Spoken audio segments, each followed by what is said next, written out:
And what truly does represent a historic turn in the American political scene, Robert F. Kennedy Jr. has come forward and endorsed Donald Trump for the 2024 presidential election. And why is this so remarkable? Well, it's because he's running a presidential campaign. And what's so specifically interesting about this in its current state? That he hasn't actually officially canceled his campaign. He's only suspending it, you see, and only doing so in battleground states where he would operate as a spoiler. And that is what's most fascinating, because throwing his weight behind President Trump would most certainly give him at a minimum 4 to 5 points in this election, which would be a major factor when you consider the nature of the polling that is coming forward. Here's the thing that I find so interesting about this. Robert F. Kennedy Jr. is someone who had an idealistic understanding of what the Democratic Party was supposed to represent, because it was built upon the two people who truly represented the framework of what Democratic politics was supposed to be, in that of his father, Robert F. Kennedy, and his uncle, John F. Kennedy. Of course, as we see these men being taken out by, well, let's say not intelligence agencies. And then, of course, Robert F. Kennedy Jr. going into his life, going to be an environmental lawyer, tackling companies like Monsanto in the field of battle on the realm of legality, and winning. And what we see is the reason Robert F. Kennedy Jr. actually ended up running for election for the 2024 race. Why was that? It was because he saw what was going on with the health epidemic within the United States that is ravaging our entire country and destroying our children's metabolic health. But not only that, to end the war in Ukraine. And with Donald Trump being someone saying that he will end the war in Ukraine on day one, as well as now also listening to similar people that RFK has been speaking with about the fact of what has caused our metabolic health crisis, he sees that Donald Trump very well may be the opportunity that he has to get into an administration to make real change and hopefully make a better America for the future generations that will come. And that is something that is truly remarkable, because it does remind me of the Kennedys of old. Now let's go ahead, jump in, and see what we've got with RFK Jr.'s announcement of his endorsement of Donald Trump. Oh, I want everyone to know that I am not terminating my campaign. I am simply suspending it and not ending it. My name my name will remain on the ballot in most states. If you live in a blue state, you can vote for me without harming or helping President Trump or Vice President Harris. In red states, the same will apply. I encourage you to vote for me. And if enough of you do vote for me, and neither of the major party candidates win 270 votes, which is quite possible. In fact, today our polling shows them tying at 269 to 269. And I could conceivably still end up in the White House in a contingent election. But in about 10 battleground states where my presence would be a spoiler, I'm going to remove my name. And I've already started that process and urge voters not to vote for me. It's with a sense of victory and not defeat that I'm suspending my campaign activities.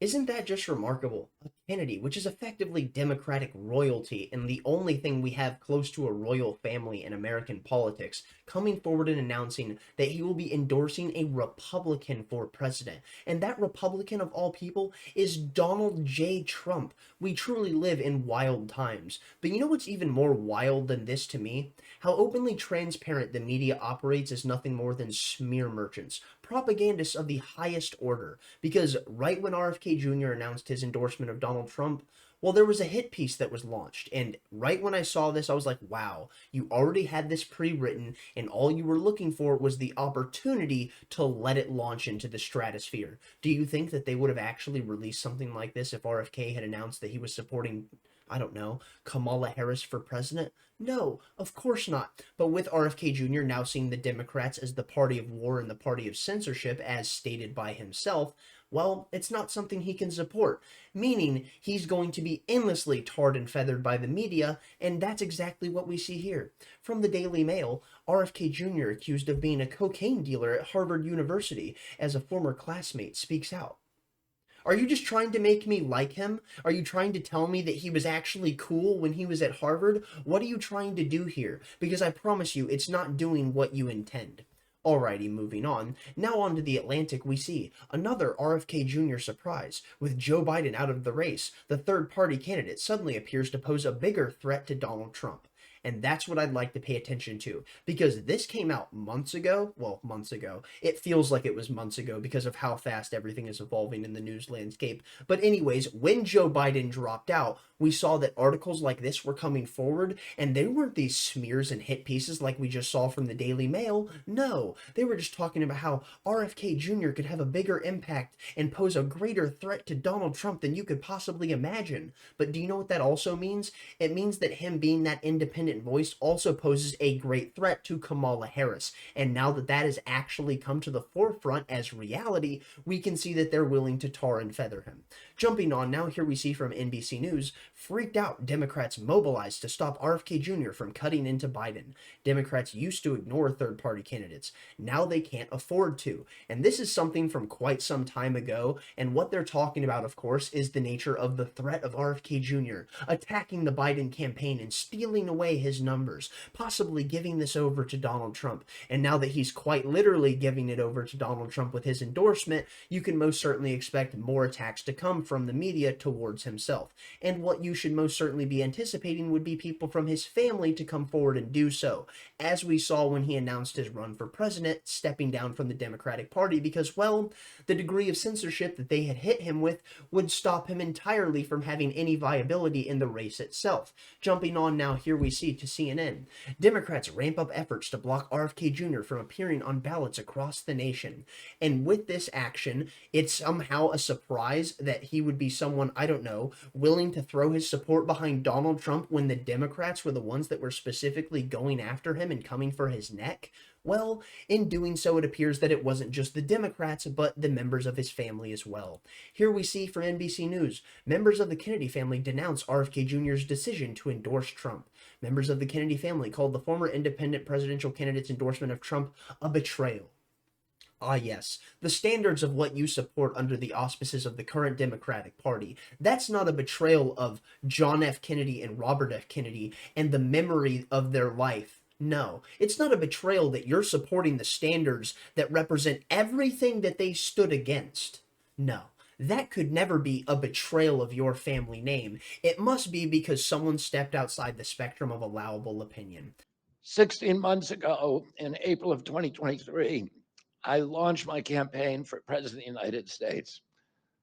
I began this journey as a Democrat, the party of my father, my uncle, the party which I pledged my own allegiance to long before I was old enough to vote. I attended my first Democratic convention at the age of 6 in 1960. And back then, the Democrats were the champions of the Constitution, of civil rights. The Democrats stood against authoritarianism, against censorship, against colonialism, imperialism, and unjust wars. We were the party of labor, of the working class. The Democrats were the party of government transparency and the champion of the environment. Our party was the bulwark against big money interests and corporate power. True to its name, it was the party of democracy. As you know, I left that party in October because it had departed so dramatically from the core values that I grew up with. It had become the party of war, censorship, corruption, big pharma, big tech, big ag, and big money. When it abandoned democracy by canceling the primary to conceal the cognitive decline of the sitting president, I left the party to run as an independent. And there you see RFK Jr. calling out the subversive games being played within the American political scene. And if there was ever a family I would expect to understand that there are deleterious liars for power that are operating on a subversive level within the American political zeitgeist, I feel like the Kennedys would be the family to understand this better than anyone. And why could that be? Well, maybe it's all of the different questions surrounding the nature of the possible involvement of intelligence agencies in the death of Robert F. Kennedy and John F. Kennedy. Just a thought. Well, here now we can actually see something that's quite interesting in relation to that. Yes, the CIA director was part of the JFK assassination cover-up. John McCone was long suspected of withholding information from the Warren Commission. Now the CIA says he did. That's right. Proven that they were hiding information surrounding the JFK assassination. Also, the fact is that they were supposed to have already released these files and did not do so. What does this show you? That they're very clearly hiding information that the public should know, but they do not want them to have access to.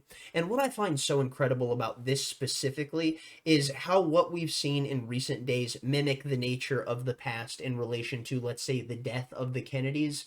Because Robert F. Kennedy Jr. being brought onto the Trump ticket, well, that's a power move. But do you want to know what's a real power move? Donald Trump coming forward and announcing that he will be establishing an independent presidential investigative committee to look into presidential assassinations, assassination attempts, and the history of the involvement of communities and apparatuses within the government that very well may hold responsibility for things such as this. That is what you call a power play, my friends. So now let's go ahead and throw it into Donald Trump giving this announcement to this crowd in Arizona. And this was something that no one knew was coming, but I guarantee you everyone loved to hear it. Soon after I can't even believe I have to say this, nearly assassinated in Pennsylvania last month, Bobby called me to express his best wishes. He knows firsthand the risks incurred by leaders who stand up to the corrupt political establishment. When you stand up, you bring on some trouble for yourself, but you have to do what's right. You have to do what's right for the country. I will tell you, we are both in this to do what's right for the country. That's one thing I can tell you.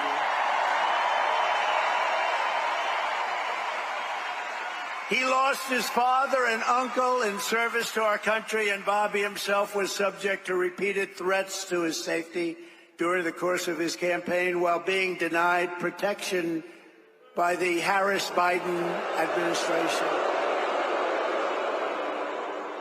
And this is a tribute in honor of Bobby. I am announcing tonight that upon my election, I will establish a new independent presidential commission on assassination attempts. And they will be tasked with releasing all of the remaining documents pertaining to the assassination of President John F. Kennedy.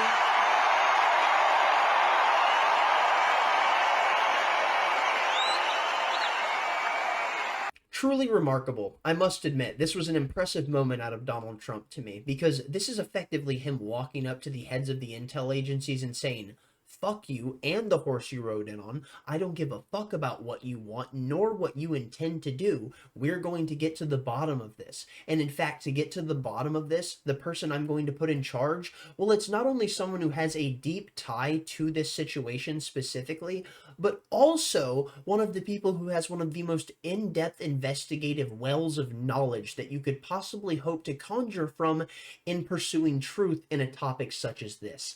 And oh my goodness, while I truly do appreciate the standard of what Donald Trump is trying to do here, he very well also may have earned himself another attempt on his life in doing so. And I don't know if that's the case, but one thing I do know is if I saw another bullet whiz past his ear or another attempt in any way, shape, or form, I truly would not be surprised whatsoever. But also with that, if another bullet were to careen past his ear or a knife into his chest and he were to survive it, I guarantee that his numbers would skyrocket even higher, because not only would he have survived the first attempt, but the second. And that would be something that would swing so many people in his favor. It would be absolutely unbelievable. I'm going to go ahead and call it there. Thank you for watching. If you got this far, thumbs up if you liked it, thumbs down if you didn't. Tell me where I'm wrong in the comment section down below. Stay lovely, stay great, and tell someone you love them. Peace out.